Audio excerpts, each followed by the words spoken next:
Hello friends, in this quick tutorial I'm going to show you how to merge PDF files in Android. But before getting started this video, make sure to subscribe how to 1 minute. So as you can see, I have total 3 different PDF files here.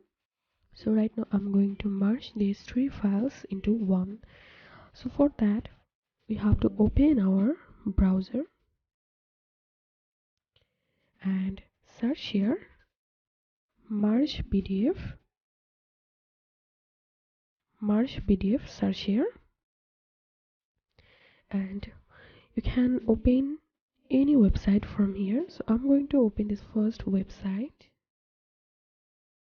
and click on choose files, allow files.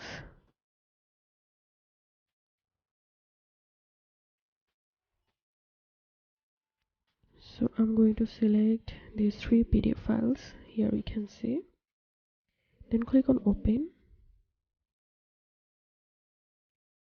Now select here merge files, choose option, and then here we can see my all the pages showing up here. Click on merge PDF and it started to merge, and here we can see the file has been merged successfully.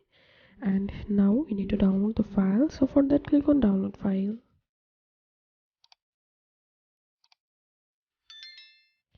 and select the directory download. So this is how we can merge PDF files in Android. If you have any questions, feel free to post in description. If you think to see more WordPress videos, please check the links in descriptions. If this video helped you, give a thumbs up and please consider subscribe how to 1 minute. Thank you for watching.